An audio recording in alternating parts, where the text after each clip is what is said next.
Assalamualaikum dear viewers, how are you all? I hope you're great. I'm Adnan Khan and you're watching English Grammar Literature. Dear viewers, in this video we will be discussing another important theory that is new criticism. ठीक है, तो dear viewers, आज की video में हम बात करेंगे एक इम्पॉर्टेंट थ्योरी के हवाले से, न्यू क्रिटिसिज्म के हवाले से. ठीक है, तो आज की वीडियो में हम इस थ्योरी को डिस्कस करेंगे, इसके कॉन्सेप्ट्स को हम समझेंगे. ठीक है, और इसकी जो हिस्टोरिकल बैकग्राउंड है इसके मुतालिक भी हम थोड़ी बहुत बात करेंगे, और लास्ट में जो इसके जो राइटर्स हैं, जो क्रिटिक्स हैं, ठीक है, इसके हवाले से भी हम बात करेंगे. तो सबसे पहले हम इस थ्योरी को समझते हैं, और ये जो है ये एक फॉर्मूलेस मूवमेंट था. ठीक है, इसको फॉर्मूलेस मूवमेंट क्यों कहता हूँ, क्योंकि बेसिकली इसमें जो है फॉर्म को स्टडी किया जाता है. ठीक है, इसमें जो है जिस चीज़ को एम्फसाइज़ किया जाता है, जिस चीज़ को फोकस किया जाता है वो है फॉर्म. ठीक है, एक टेक्स्ट को क्या किया जाता है, फोकस किया जाता है. तो इसलिए ये क्या है, ये एक फॉर्मूलेस मूवमेंट है. ठीक है, तो डियर व्यूअर्स, इस थ्योरी का जो एक मेन आइडिया है वो क्या है. इस थ्योरी का मेन आइडिया जो है वो है कि एक टेक्स्ट को रीड करने के लिए, ठीक है, उससे मीनिंग लेने के लिए ना तो उसके राइटर की जो है बायोग्राफी इम्पोर्टेंट है, ना तो उस राइटर का जो है बैकग्राउंड इम्पोर्टेंट है, ना तो उस राइटर का जो है अटेंशन जो है, ठीक है, इंटेंशन सॉरी, वो इम्पोर्टेंट है, और ना ही जो है रीडर्स के थॉट्स जो है वो इम्पोर्टेंट है. ठीक है, ये चीज़ें जो है इम्पोर्टेंट नहीं है एक टेक्स्ट से मीनिंग लेने के लिए. ठीक है, ये चीज़ें कोई इम्पोर्ट रखती, ये जो है न्यू क्रिटिसिज्म में कहा गया है. ठीक है, कि ये चीज़ें क्या है, ये नहीं रखती, क्योंकि इस थ्योरी में कहा गया कि ओनली टेक्स्ट इज़ सफिशिएंट. ठीक है, ये टेक्स्ट जो आप रीड करते हो ये क्या है, ये खुद काफ़ी है. ठीक है, मतलब ये कि जब आप एक टेक्स्ट रीड करते हो according to new criticism theory, तो उसके लिए ये ज़रूरी नहीं है कि आप एक राइटर की बायोग्राफी जो है उसको रीड करोगे. उस टेक्स्ट को समझने के लिए उसका जो है बैकग्राउंड आप देखोगे, उसका जो है इंटेंशन आप देखोगे राइटर का. ठीक है, या रीडर्स के जो अपने थॉट्स होंगे. ठीक है, तो ये जो है ये टेक्स्ट जो है according to new criticism theory ये इन सारी चीज़ों से क्या है, फ्री है. ठीक है, अगर आप एक टेक्स्ट को जो है क्लोजली रीड करोगे तो वो खुद ही क्या है, वो सफिशिएंट है. ठीक है, आप जो है उससे मीनिंग्स क्या कर सकते हो, ले सकते हो. ठीक है, उस टेक्स्ट को क्लोजली आप रीड करके उससे आप मीनिंग्स क्या कर सकते हो, आप ले सकते हो. तो इस थ्योरी को जो है, इस थ्योरी को न्यू क्रिटिसिज्म जो है थ्योरी कहा जाता है. ठीक है, अब बात करते हैं कि इस थ्योरी की ज़रूरत क्यों पड़ी. ठीक है, ये थ्योरी जो है ये सामने क्यों आई, इसकी डेवलपमेंट क्यों हुई.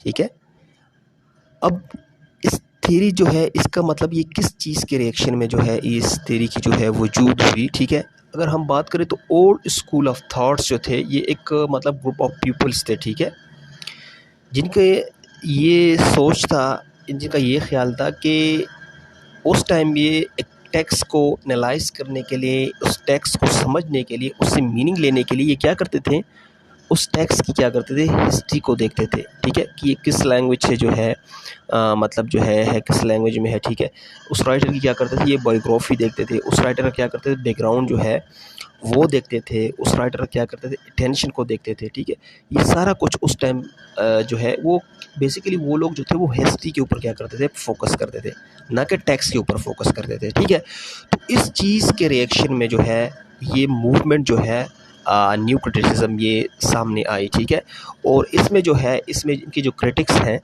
इनका जो है एक मतलब इनकी जो आइडियोलॉजी है ये, ठीक है, इनका जो कॉन्सेप्ट्स है वो कहते हैं कि ये टेक्स्ट जो है बेसिकली ये ख़ुद क्या है, ये सफिशिएंट है, काफ़ी है. ठीक है, इस मीनिंग लेने के लिए ये ख़ुद क्या है, काफ़ी है. ना तो इसकी जो है बायोग्राफी की ज़रूरत है, ना राइटर की जो है हम हिस्ट्रिकल बैकग्राउंड की ज़रूरत है, ना तो उसकी अटेंशन की ज़रूरत है. ठीक है, और ना ही रीडर के थॉट्स की ज़रूरत है.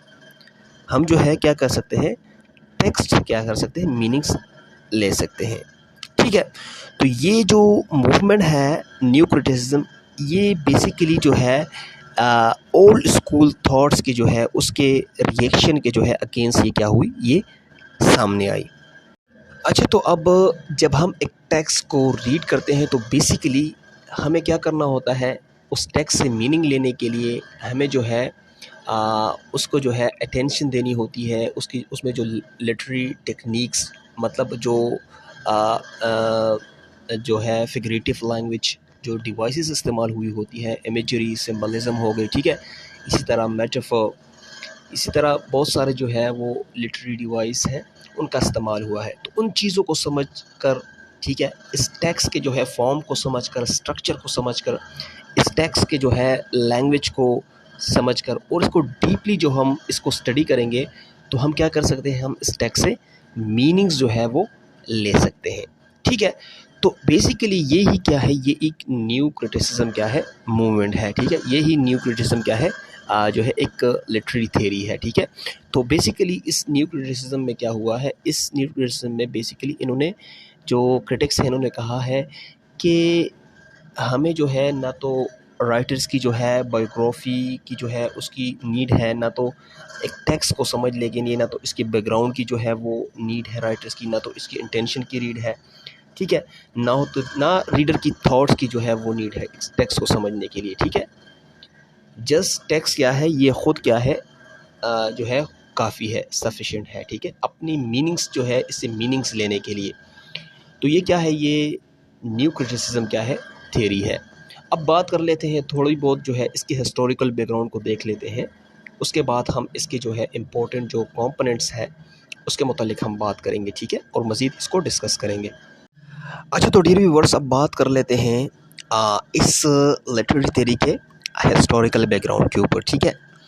अब ये थ्योरी जो है ये इसकी जो इमर्ज हुई वो 1920 सेंचुरी एंड 1930 सेंचुरी में हुई, ठीक है, और इसकी जो है फर्स्ट जो ये सामने आई ये यूनाइटेड स्टेट में क्या हुई, सामने आया, ठीक है, ये थ्योरी जो है ये सामने आई।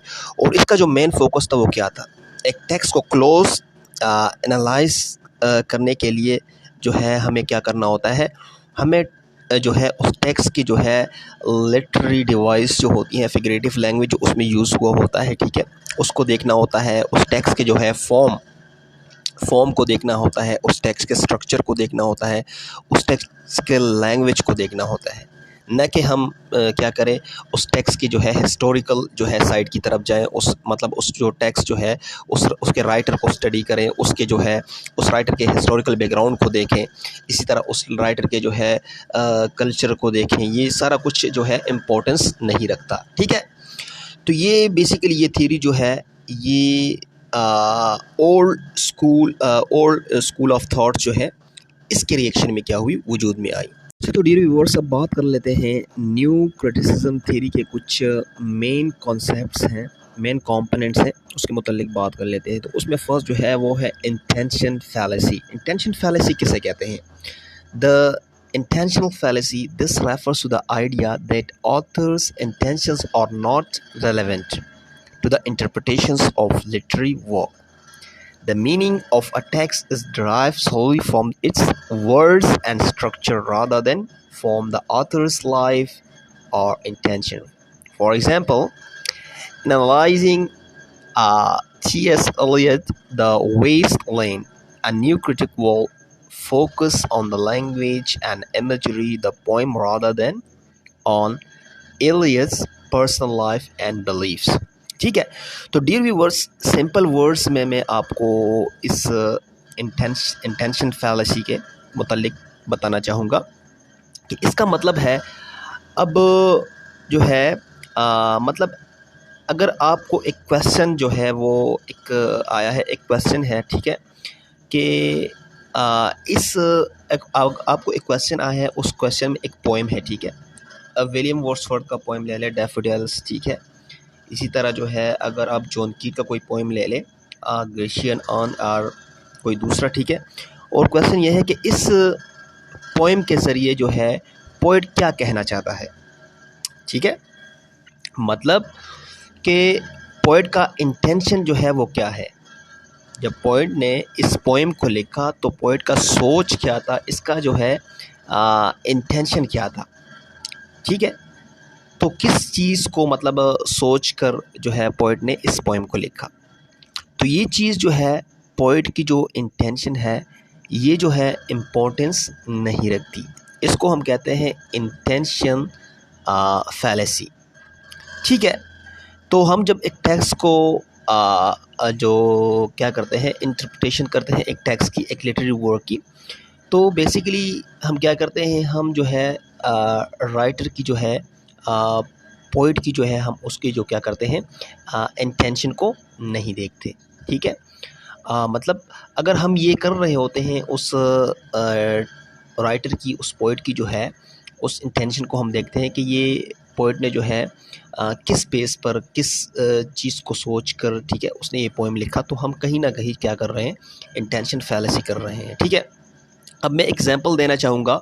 फॉर एग्जांपल, अब ये जो है एलियट्स की एक पोएम है द वेस्टलैंड। ठीक है, अब वेस्टलैंड है, अब इसमें अगर ये पोएम जो है एक न्यू क्रिटिक जो है इससे मीनिंग लेगा, इस पोएम को समझेगा, तो वो क्या करेगा, वो इसके लैंग्वेज को फोकस करेगा। ठीक है, इस पोएम में जितनी भी जो है लिटरेरी डिवाइस है, इमेजरी है, सिंबल्स है, ठीक है, मेटाफर्स है, सिमिलीज वगैरह, जितनी भी जो है लिटरेरी डिवाइस है, टेक्निक्स हैं, उसको देखेगा, और जो है इस टेक्स्ट के फॉर्म को देखेगा, लैंग्वेज को देखेगा, न कि वो जो है एलियट्स के पर्सनल लाइफ को देखेगा, उसकी जो है बिलीफ्स को देखेगा। ठीक है, उसके जो है हिस्टोरिकल बैकग्राउंड को देखेगा। ठीक है, तो आई होप कि ये क्लियर हो गया होगा इंटेंशन फैलेसी। अच्छा, तो डियर व्यूअर्स, अब इस जो है कॉन्सेप्ट को समझते हैं, अफेक्टिव फैलेसी। अब इफेक्टिव फैलेसी क्या है? ठीक है, सिंपल अल्फाज में मैं आपको समझाना चाहूँगा कि इफेक्टिव फैलेसी क्या है।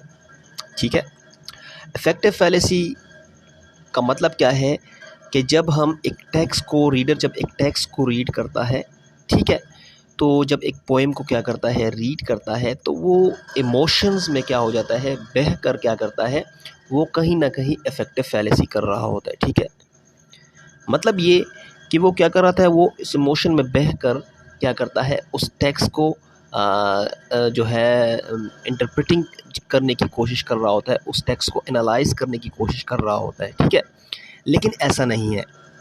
अब मैं एक एग्जांपल देना चाहूँगा। फॉर एग्ज़ाम्पल, मुझे जो है विलियम वर्ड्सवर्थ की एक पोएम जो है वो बहुत ज़्यादा मुझे पसंद है, द डैफोडिल्स। ठीक है, अब इस पोएम को मैं बहुत ज़्यादा पसंद करता हूँ। जब मैं विलियम वर्ड्सवर्थ की किसी दूसरी पोएम को रीड करता हूँ, ठीक है, तो मैं क्या करता हूँ, मैं ये समझता हूँ, मेरे दिमाग में ये बात जो है इसको रख कर मैं इस पोएम को रीड करता हूँ, विलियम वर्ड्सवर्थ की किसी दूसरी पोएम को रीड करता हूँ, कि ये पोएम जो है ये भी डैफोडिल्स की तरफ होगी। ठीक है, ये भी क्या होगी, ये भी डैफोडिल्स की तरह होगी। अब यहाँ पर क्या है, ये क्या है, ये अफेक्टिव फैलेसी है। ठीक है, तो क्योंकि ये जो है, ये न्यू क्रिटिसिज्म में क्या है, ये है कि रीडर्स के जो है, ये रीडर के थॉट्स, रीडर के इमोशंस क्या है, ये इम्पोर्टेंस नहीं रखती। ठीक है, ये एक टेक्स्ट जो है, ये रीडर के थॉट्स से, रीडर के इमोशन से क्या होगा, फ्री होगा। ठीक है, इसका मतलब तो ये हो गया कि आप अपनी ही इमोशंस, अपने ही थॉट्स जो है किसी के ऊपर क्या कर रहे हो, लाद रहे हो। ठीक है, कि जैसा आप सोचते हो ऐसा जो है वो मतलब आपके जो है व्यूवर्स जो है, आपके जो है रीडर्स है, वो भी सोचेंगे। ठीक है, तो ये क्या है, ये इफेक्टिव फैलेसी है, इसकी भी कोई इम्पोर्टेंस नहीं है। ठीक है, टेक्स्ट को रीड करने के लिए जब अब न्यू क्रिटिक्स जो है एक पोएम को रीड करेगा, तो वो क्या करेगा, वो जो है क्या करेगा, एनालाइज करेगा the language of imagery, symbols, इसी तरह जो है और जितनी भी डिवाइसेस, टेक्निक्स का इस्तेमाल हुआ होता है। ठीक है, तो वो उस चीज़ को क्या करेगा, एनालाइज करेगा। ठीक है, न कि अपने दिमाग में ये बात रखेगा कि जैसे विलियम वर्ड्सवर्थ की वो पोएम थी डैफोडिल्स, इसी तरह ये दूसरी पोएम भी जो है होगी। ठीक है, तो ये क्या है, इसे हम कहते हैं इफेक्टिव फैलेसी। ठीक है, अच्छा, तो डियर व्यूअर्स, अब बात कर लेते हैं न्यू क्रिटिसिज्म के क्रिटिक्स के हवाले से। ठीक है, कि जो इनके राइटर्स जो हैं, जिन्होंने इनकी इस थ्योरी के डेवलपमेंट्स में जो है एक अहम किरदार अदा किया, उसमें है टी.एस. एलियट है। ठीक है, और इसी तरह कुछ न्यू जो है क्रिटिक्स हैं, जिसमें क्लेन ब्रूक्स है, जॉन क्रूफ है, रैंसम है, और एलन टाइट है। ठीक है, ये क्रिटिक्स हैं जो मेन क्रिटिक्स हैं, जिन्होंने इस थेरी के, इस न्यू क्रिटिसिज्म थेरी के डेवलपमेंट में क्या किया, बहुत ही इम्पोर्टेंट जो है रोल प्ले किया। ठीक है, तो आई होप कि आज की वीडियो में आपने काफ़ी कुछ सीखा होगा और रिगार्डिंग दिस थेरी आपका कॉन्सेप्ट जो है वो क्लियर हो गया होगा। ठीक है, इंशाल्लाह सी यू नेक्स्ट वीडियो। अल्लाह हाफिज़।